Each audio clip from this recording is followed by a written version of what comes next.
নমস্কার, গল্প কথার আসরে আপনাদের আরো একবার জানাই স্বাগত। আমি রয়েছি রুমকি। আজকে থাকবে আপনাদের জন্য সম্পূর্ণ ভিন্ন স্বাদের একটি ঘটনা। শুধুমাত্র একটা মানুষের ভুল কি করে বাকি সব মানুষের জীবনকে তছনছ করে দিল সেই পরিবারে। শুধু সেই পরিবারের সেই সময়কার মানুষ নয়, তার নেক্সট জেনারেশন, এমনকি তার পরের জেনারেশন কিন্তু এই একই ঘটনার জন্য সাফারার। ঘটনাটা পুরো শুনতে আমার সাথে থাকুন। আশা করি ঘটনাটা আপনাদের বেশ ভালো লাগবে। আর আমার সকল শ্রোতা বন্ধুরা নিশ্চয়ই সবাই খুব ভালো আছেন ভগবানের আশীর্বাদে। তাহলে আর দেরি না করে চলে যাব আজকে সোজা ঘটনায়। আজকের ঘটনাটা শেয়ার করেছে আমারই এক বান্ধবী সুস্মিতা। সুস্মিতা এর আগেও কয়েকটা ঘটনা পাঠিয়েছে। আজকের ঘটনাটা কিন্তু সেই সব ঘটনা থেকে একেবারে ভিন্ন স্বাদের। আজকের ঘটনাটা যেহেতু প্রথমেই বলেছি একেবারে অন্য ধরনের, ঘটনাটা একটু কিন্তু মন দিয়ে শুনতে হবে, না হলে পুরো ঘটনাটা গুলিয়ে যাবে। এতগুলো মৃত্যু রয়েছে এই ঘটনাতে যে ভালো করে না শুনলে পারে ঘটনাটা কিন্তু বোঝা খুব মুশকিল। ঘটনাটা হচ্ছে সুস্মিতার এক কলিগ তার সাথে শেয়ার করেছিল, এবং যে শেয়ার করেছিল তার নাম হচ্ছে অতনুদা। অতনুদা কলকাতাতেই থাকেন। তা অনেক দিন তার ইচ্ছা যে এমন কোনো রিলেটিভের বাড়িতে গিয়ে থাকা যার বাড়ি হচ্ছে একদম প্রপার গ্রামেতে। আর শীতকালে মানে বিশেষ করে এই জানুয়ারি শেষ হতে যাচ্ছে, ফেব্রুয়ারি হবে শুরু, বা এইরকম সময়টা যদি যেতে পারতো। দেখুন, আমাদের মধ্যে অনেকেরই ইচ্ছা করে কোনো একটা গ্রামে গিয়ে সুন্দর একটা ছুটি কাটানোর, কিন্তু কোনো হোটেলে থাকা আর কারোর বাড়িতে থাকার মধ্যে কিন্তু আকাশ পাতাল তফাৎ আছে। তা অতনুদা সেই জন্যই চাইছিল কোনো রিলেটিভ যদি থাকতো যার বাড়ি এরম গ্রামের দিকে, তাহলে খুব ভালো হতো। তাই এই নিয়ে ও অনেক সময় অনেক বন্ধু বান্ধবকে বলছে যে কারোর গ্রামের দিকে এরম বাড়ি আছে কিনা। হ্যাঁ না হচ্ছে, কখনো বলছে কেউ হ্যাঁ আমার বাড়ি আছে কিন্তু যেতে গেলে এই করতে হবে, এরকম নানা ধরনের গল্প হচ্ছে। অতনুদা এইসব কলিগদের সাথে কথা বলতে বলতে তখন ঠিক করছিল যে তাহলে তাদেরই কারোর বাড়িতে যাওয়া যাবে। তা হঠাৎ একদিন কি মনে হলো, সে তার মাস্তুতো দিদির সাথে ফোনেতে কথা বলছে, বলতে বলতে তার মাস্তুতো দিদিকে এই ঘটনাটা বলে যে আমার খুব ইচ্ছা আছে জানিস তো, একটা কোনো গ্রামে যাব আর সেখানে পরিবেশটাকে উপভোগ করব, বিশেষ করে শীতকালীন যে পরিবেশটা, বিশেষ করে এই সময় তো এই জানুয়ারি ফেব্রুয়ারি মাসের শেষের দিকে, ফেব্রুয়ারি মাসের শেষে না, ফেব্রুয়ারি মাসের শুরুতে বা জানুয়ারি মাসের শেষের দিকে বা মাঝামাঝি সময় গুড় তৈরি হয়। আর সেই যে গুড় জাল দেয়া থেকে শুরু করে অদ্ভুত একটা সুন্দর প্রাকৃতিক পরিবেশ থাকে না শীতকালটা। তা উনি চাইছিলেন যে এই জন্য এই সময়টা যদি উনি কোনো গ্রামে যেতে মানে পারেন। হঠাৎ করে অতনুদার মাস্তুতো দিদি বলে তাহলে চল আমাদের বাড়িতেই যাওয়া যায়। তা তখন অতনুদা বলছে তোদের বাড়ি মানে? তা তখন বলছে আরে আমাদের যে কালনাতে বাড়ি রয়েছে না, চল তাহলে ওই বাড়িতেই যাই। ওই বাড়িতে তো আমিও হয়ে গেছে বেশ কয়েক বছর যাই না, তোর জামাইবাবুই যায়, গিয়ে ওখানে দেখা দেখা করে করে আবার চলে আসে। তা সে তো ওখানে খুব একটা থাকা টাকাও হয় না ওর। চল তাহলে এই ছুটিতে সবাই একসাথে ওই বাড়িতে গিয়ে পিকনিকও করবো, দু একদিন থাকাও হয়ে যাবে। অতনুদা যেন কথাটা শুনে মানে হাতে চাঁদ পাওয়ার মতো একটা ব্যাপার হয়, এত কাছে একজনের বাড়ি রয়েছে আর ওর মাথায় এই ব্যাপারটা ছিলই না। তা যাই হোক, অতনুদা আর অতনুদার দিদি মিলে ঠিক করে ওরা ওই কালনার বাড়িতে যাবে। অতনুদার সাথে অতনুদার 4টে বন্ধু যাবে, আর ওইদিকে দিদি, জামাইবাবু আর তার এক ছেলে এক মেয়ে রয়েছে। এরা সবাই মিলে যাবে কালনার বাড়িতে। অতনুদা দিদি ওর বাড়ি হচ্ছে খিদিরপুরে। তা সবাই মিলে একসাথে একটা দিন ঠিক করে এবং বেরিয়ে পড়ে ওইখানে। এবার কালনাতে গিয়ে অতনুদা বলছে বাড়িটা এত সুন্দর, মানে বলার অপেক্ষা রাখে না। বিশাল বড় বাড়ি, কিন্তু বাড়িটা বোঝা যাচ্ছে দুটো ভাগ আছে। একদিকটা বেশ সুন্দর সাজানো গোছানো যাকে বলে, আর আরেকটা দিক না একটু রংচটা হয়ে রয়েছে, একটু গাছপালা ভরে রয়েছে। কিন্তু ভেতরটা পরিষ্কার পরিচ্ছন্ন, কিন্তু বাড়িটা ওটা দেখেই না মনে হচ্ছে যেন দুটো বাড়ি একদম একটাই বড় বাড়ি, কিন্তু বাড়িটা যেন দুটো ভাগ আছে। একটা একটু রংচটা, একটু পুরাতন পুরাতন, একটু না সেই হানাবাড়ি হানাবাড়ি টাইপের যেমন হয় না, ঠিক ওরকম দেখতে। আর আরেকটা বাড়ি একদম সুন্দর টিপটপ সাজানো গোছানো। এই যে বাড়ি, তা এই বাড়ির না দেখাশোনার দায়িত্বে থাকে ওই গ্রামেরই দুজন লোক। তা তারাই এই বাড়িটা পরিষ্কার পরিচ্ছন্ন করে রাখে, দেখাশোনার কাজ করে। আসলে বলে রাখি, এই যে বাড়িটা, এটা কিন্তু ওরা শুটিং পারপাসে ভাড়া দেয়। শুটিং পারপাসে যেহেতু ভাড়া দেয়, সেই জন্য দু রকমেরই ব্যবস্থা রয়েছে। কেউ যদি ওই পোর্শনটা নিতে চায় তাহলে ওই পোর্শনটা ওরকম পুরাতন মতো করা রয়েছে। কেউ যদি একটু ভয়, মানে ভয়ের বই বা এরম কোনো ভয়ের সিরিয়াল বা এরম টাইপের কিছু সিরিয়ালের ব্যাপার থাকে বা সিনেমার ব্যাপার থাকে, তখন ওরা ওই জায়গাটা ভাড়া দেয়। আর এই জায়গাটা মানে আরেকটা যে পোর্শন আছে যেখানে এসে অতনুদার ওই জামাইবাবু থাকেন, তা ওই জায়গাটা ওরা টিপটপ করে সাজানো গোছানো। দুতলা বাড়ি, বাড়ির পিছন দিকটা বিশাল বড় একটা পুকুর রয়েছে, তার পাশে বাঁশ গাছের একটা ঝোপ রয়েছে। মানে রাত্রিবেলা হয়তো ওই বাড়িতে ঢুকতে গেলেও লোকে ভয় পাবে, এতটা জায়গা জুড়ে বাড়িটা না। তা অতনুদা তাই বলছে যে বাড়িটায় যদি রাত্রিবেলা কেউ ঘুরে বেড়ায় অন্ধকারে, সে মনে হয় ওখানেই হার্ট ফেল করবে। যারা অভ্যস্ত তাদের ঠিক আছে, তাদের কাছে কোনো ব্যাপার না, কিন্তু যারা অভ্যস্ত নয়, হুট করে কেউ যদি শহর থেকে যায় আর তাদের যদি বলা হয় যে ওই বাড়ির চারপাশে ঘুরে বেড়াও, তাহলে কিন্তু তার অবস্থা খারাপ হয়ে যাবে। কারণ জায়গাটাই এত বড় আর এত নির্ঝুম জায়গাটা। বাড়ির আশেপাশেও যে বাড়িগুলো রয়েছে সেগুলো কিন্তু অনেকটা দূরে দূরে। আর চারপাশে বাঁশ বাগান, বড় বড় অশ্বত্থ গাছ কিছু রয়েছে, বট গাছ কিছু রয়েছে। পুকুর ধারটা তো দেখলে আরো ভয় লাগবে। মানে পুকুর ধারটা বলছে অনেক দিন আগে শান বাঁধানো ছিল, শানের কিছুটা পোর্শন ভেঙেও গেছে, কিছুটা পোর্শন আবার ঠিক রয়েছে। বিশাল বড় শান বাঁধানো পুকুরটা, পুকুরে ভর্তি মাছ রয়েছে। তা খুব সুন্দর জায়গাটা। তা যেদিনকে অতনুদারা যায়, অতনুদা বলছে সেদিনকে তো ওরা যেতে যেতে বিকেল হয়ে গেছে। এইদিকে অতনুদার যে দিদি ছিল, জামাইবাবু ছিল, তারা সেদিনকে একদম সকাল সকাল ওখানে পৌঁছে গেছে, গিয়ে ওখানে খাবার দাবার ব্যবস্থা করেছে। আর এখান থেকে অতনুদা আর অতনুদার ওই 4জন বন্ধু মিলে যায়।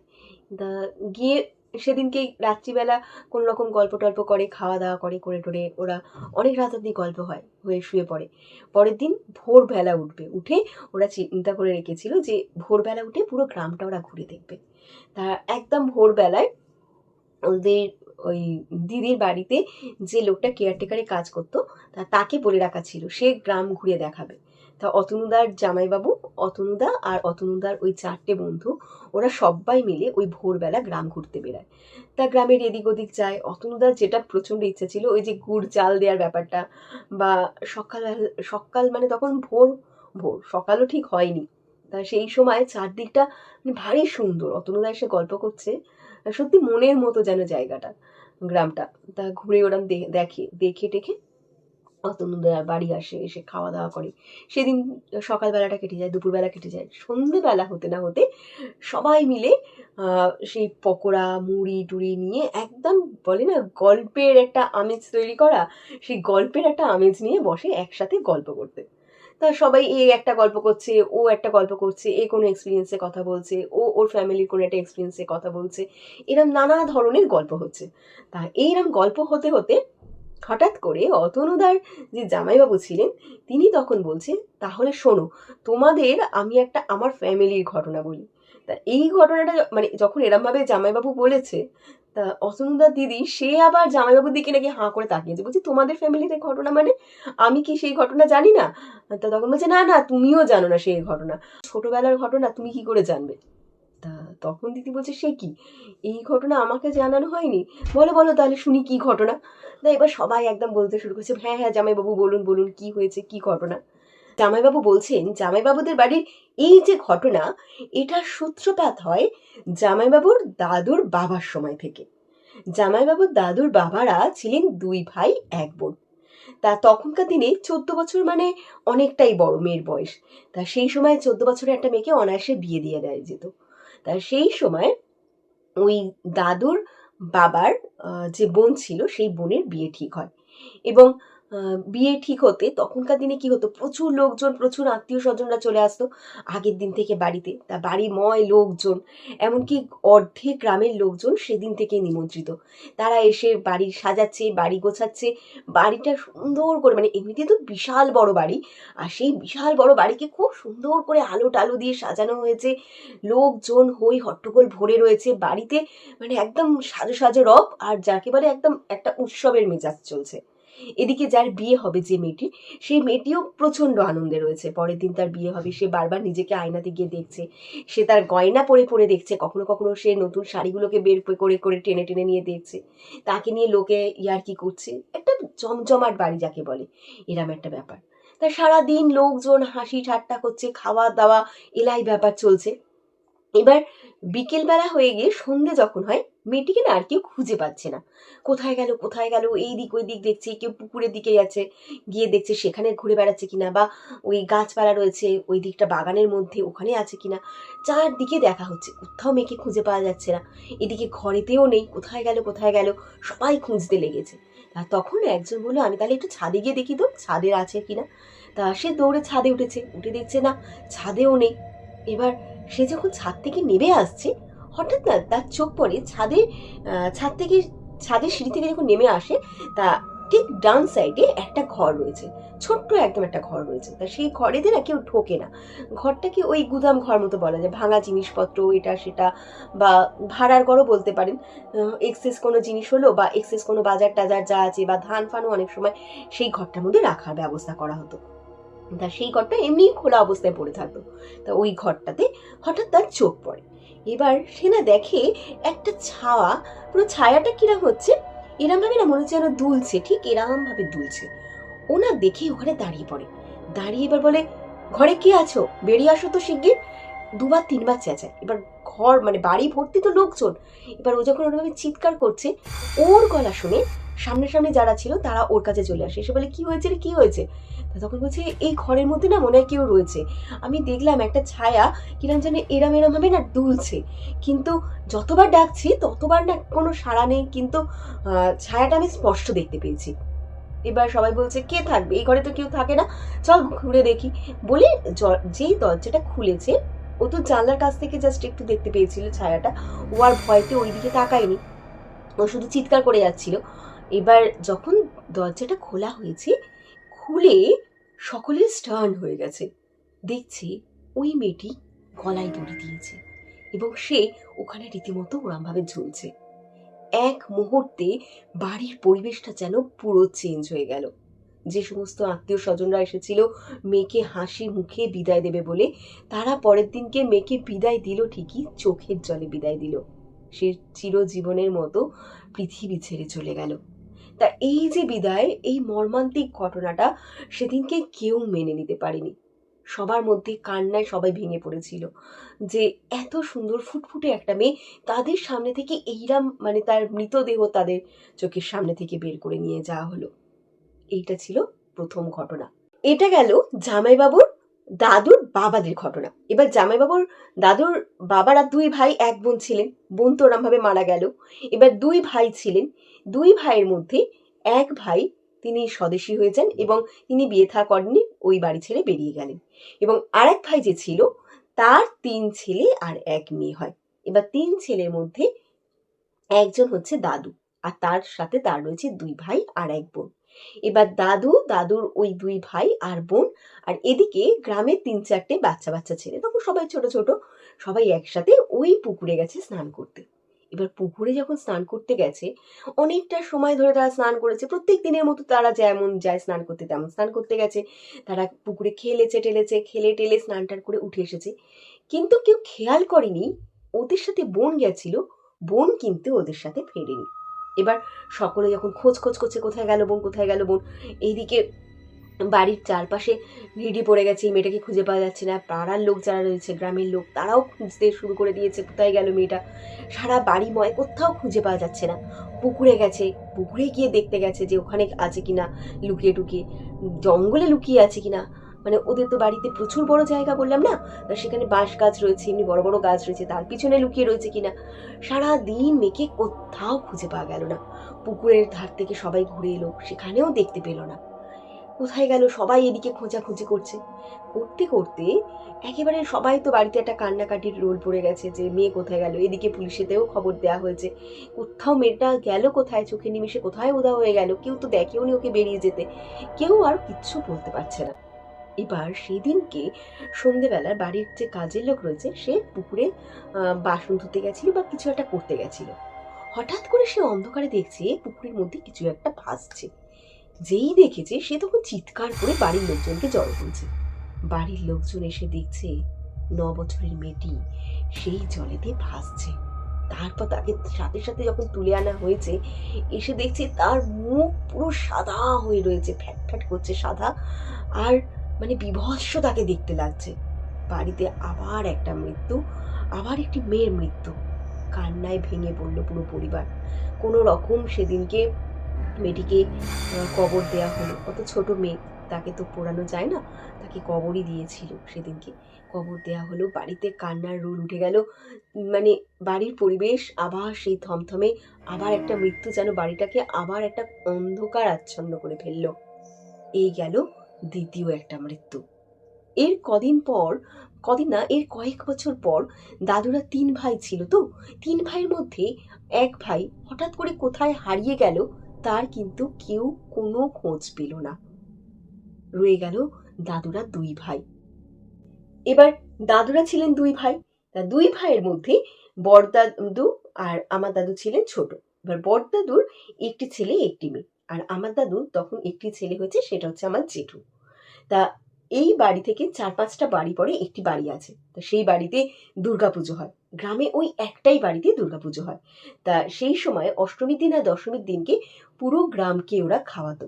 গ্রামে তো খুব বেশি লোকজন ছিল না, তা যারা ছিল তাদের সবাইকে নিমন্ত্রণ করে তারা খাওয়াতো অষ্টমীর দিন আর দশমীর দিন।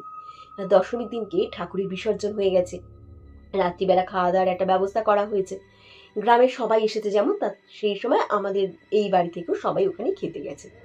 যখন খেতে গেছে, এবার সেই সময় বড়দাদুর যে মেয়ে ছিল সে কিছু একটা বাড়িতে ফেলে গেছিল। সে তখন বলছে, আমি বাড়ি থেকে ওই জিনিসটা নিয়ে এক্ষুনি আসছি। এর আগে মেয়েদের সাথে এমন অনেক ঘটনা ঘটেছে, সেই জন্য সবাই কিন্তু ওই যে দাদুর ওই বড় মেয়ে ছিল তাকে সবাই খুব ভালোবাসতো। তা তখন এনারা যারা ছিলেন তারা তখন বলছে, খুব সাবধানে যাস, পুজো আচ্ছার সময় বাজি টাজি ফাটছে, একটু সাবধানে যাতায়াত করিস। তা সবাই এমনি মেয়েটাকে চোখে চোখেই রাখতো। তা মেয়েটা গেছে কিছু একটা জিনিস আনতে, অনেকটা সময় হয়ে গেছে, আসছে না দেখে তখন জামাইবাবু বলছে, আমার জেঠু বলছে, কোথায় দিদি তো এখনো এলো না, দেখে আসি দিদি কোথায় গেল। তা তখন সবাই বলছে, সত্যি তো, কোথায় গেল, চল চল দেখি বলে সাথে সাথে জেঠু আর ওই যে বড়দাদু ছিল তার যে একটি ছেলে ছিল, দুজনে মিলে বাড়ির দিকে আসছে। বাড়ির থেকে যখন আসছে, সাথে সাথে ওই বাড়িতে যে কাজের লোক ছিল একজন, সেই দৌড়ে এসে বলছে, শিগগির বাড়িতে চলো, দেখো তোমাদের বাড়িতে আগুন লেগেছে। এবার বাড়িতে সবাই মিলে তখন দৌড়ে যায়, দৌড়ে গিয়ে দেখছে সিঁড়ির ঘরের পাশের যে ঘরটা ছিল, মানে একদম প্রথমে যে ঘরটাতে ওই ঘটনাটা ঘটেছিল মেয়েটির, ঠিক তার পাশের ঘরটাতে দেখছে দাউ দাউ করে আগুন জ্বলছে। এবার যখন ওই ঘরটাতে ঢোকা হয়েছে, ঢুকে দেখছে রীতিমতো সেই মেয়েটির গায়ে আগুন লেগে গেছে এবং মেয়েটি দাউ দাউ করে জ্বলছে, এবং অনেকটা সময় হয়ে যাওয়ার জন্য মেয়েটিকে বোঝা যাচ্ছে না, মেয়েটিটা পুরো দলা পাকিয়ে গেছে। সাথে সাথে তাকে নিয়ে গিয়ে আগুন নেবানো হয়, জল টল দিয়ে কোনো রকম এনে যখন বার করা হয়, মেয়েটি কিন্তু মারা গেছে। বাড়িতে এই নিয়ে আরো একটা মৃত্যু, আরো একবার শোকের ছায়া নেমে আসে। এই দেখে বাড়িতে যারা যারা ছিল, বাড়ির আশেপাশে যারা ছিল, সবাই বলতে থাকে, তোমাদের বাড়িতে কোনো একটা অভিশাপ আছে, যার জন্য এটা বারবার হচ্ছে। এবার কেউ তো বুঝতে পারছে না কি হয়েছে না হয়েছে, বারবার এমন কেন হচ্ছে। সেই সময় ঠিক তার 2 বছর পরে আমার পিসি হয়, আর এরপরে হয় আমার বাবা, মানে জামাইবাবু বলছি, তারপরে হয় ওনার বাবা। তা পিসিও যখন একটু বড় হয়, পিসি নানান ধরনের স্বপ্ন দেখতে থাকে। কখনো কখনো দেখে ওর চারপাশে আগুন জ্বলছে, কখনো শুনতে পায় যে কেউ যেন ওকে ডাকছে, কখনো শুনতে পায় পুকুরে যেন কিছু একটা ডুবে যাচ্ছে। এবং যে জিনিসগুলো ও দেখতে পায় বা যে জিনিসগুলো ও শুনতে পায়, সেই আর্তনাদ যেগুলো শুনতে পায়, সেগুলো যেন বারবার মনে করায় আমাদের এই বাড়িতে বারবার যে ঘটনাগুলো ঘটেছে এক একটি মেয়ের সাথে, সেই ঘটনাগুলো রিলেটেড। এরপরে বাড়িতে সবার তখন মনে একটা ভয় ধরে যায়, তাহলে কি এবার এই মেয়েটির পালা? আর বেছে বেছে দেখো, সব কিন্তু মেয়েদের ক্ষেত্রে হচ্ছে, কোনো ছেলের কিন্তু কিচ্ছু হচ্ছে না। এটা কিন্তু একটা অবাক ঘটনা। তা সেই সময় আমার দাদুর যিনি শ্বশুর ছিলেন, তিনি তারাপীঠের সাথে মানে তারাপীঠের এক সাধকের সাথে তার খুব ভালো চেনা জানা ছিল। দাদু তখন দৌড়ে সেইখানে যায় এবং গিয়ে সেই সাধককে সব কথা বলে, মানে দাদু সেই বন্ধুকে সব কথা বলে। তা সেই সাধক যখন ধ্যানে বসে, এবং সেই তখন জানতে পারে এই বাড়ির এক অভিশাপের কথা। এবার তিনি তখন দাদুকে যে ঘটনাটা বলে সেই ঘটনাটা শুনে বাড়ির সবাই চমকে ওঠে, কারণ এত বড় ঘটনা আমরা বাড়ির কেউ কোনো দিন শুনিনি। তা সেই সাধক তখন বলেন, এই বাড়িতে দাদুর যে বাবা ছিলেন, তার বাবা আর জেঠু, তারা দুই ভাই ছিলেন। ওই যে জেঠু ছিলেন, সেই জেঠু মোটেই ভালো লোক ছিলেন না। মানে দাদুর বাবার জেঠু, একটু ভালো করে না বুঝলে পারে রিলেশনগুলো সব গুলিয়ে যাবে। তা তিনি মোটেই ভালো লোক ছিলেন না। তিনি প্রচণ্ড অত্যাচারী ছিলেন এবং তার ভয়ে ওই গ্রামের অনেক মানুষই সন্ত্রস্ত হয়ে থাকত। তা তিনি একদিন ওই বাড়িতে কাজ করতো একটি বউ, সে ওই গ্রামেই থাকতো, অল্প বয়সী একটি বউ, এবং তার স্বামী মারা গেছে, অনেক দিন হয়ে গেছে, এবং বউটি মারা যান এই জেঠুর হাতে। শুধু বউটি না, বউটির সাথে সাথে বউটির মেয়েও ছিল, একটি বাচ্চা মেয়ে। প্রথমে ওই বাচ্চা মেয়েটি ওই জেঠুর হাতে মারা যায়, এবং জেঠুর হাতে বাচ্চা মেয়েটি মারা যাবার পর যখন ওই বউটি জানতে পারে, সে যখন ওই জেঠুকে মারতে আসে, তখন ওই জেঠু ওই বউটিকেও মেরে ফেলে, এবং সেই বউটির অভিশাপে এই বাড়িতে কোনো মেয়ে বাঁচে না। এবং যে মেয়েটি মরে গেছিল এবং যে বউটি মরে গেছিল, দুজনের ওপরই জেঠু কিন্তু অকথ্য অত্যাচার চালিয়েছিল। প্রথমে ওই বউটির ওপর অনেক দিন ধরে অত্যাচার চালাতো, সেটা বাড়ির লোক জানলেও কেউ কিন্তু তার ভয়তে কিছু প্রোটেস্ট করতে পারতো না। দীর্ঘদিন অত্যাচার চালানোর পরে তার চোখ পড়ে সেই বউটির মেয়ের ওপর, এবং সেই বউটির মেয়েকে যখন মেরে ফেলে, তখন বউটি সহ্য করতে না পেরে সেই অভিশাপ দেয়, এবং সেই অভিশাপের ফলস্বরূপ এই সব মৃত্যু। এবং তিনি বলেন, এই যে পাওয়ার পর যে মৃত্যু ঘটে, তার পিছনে এতগুলো অতৃপ্ত আত্মা রয়েছে, এবং সেই বউটি এবং সেই বউটির মেয়ের আত্মা শান্তি পায়নি। তাদেরও এই অভিশাপ সাথে সাথে তারাও বারবার চেষ্টা করেছে এই বাড়ির সকল মেয়েকে কোনো না কোনোভাবে শেষ করে ফেলার। এই শুনে দাদুর পায়ের তলার মাটি সরে যায়। তিনি ভাবেন, এরপরে কি তাহলে আমার পিসির পালা, মানে জামাইবাবু বলছে তার তো পিসি হয়, দাদু ভাবছে তাহলে কি এরপর আমার নিজের মেয়ের পালা চলে এসেছে।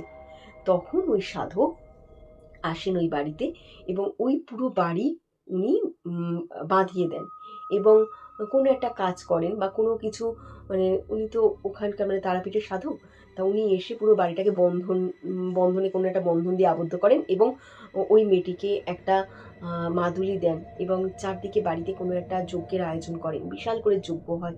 এরপরে ওই বাড়িতে আর কিন্তু কোনো মৃত্যু ঘটনা ঘটেনি, এবং ওই যে পিসি ছিলেন, তিনি যে ওই সব স্বপ্ন দেখছিলেন দিনের পর দিন ধরে, সেই সব স্বপ্ন আস্তে আস্তে দেখাও তিনি বন্ধ করে দেন।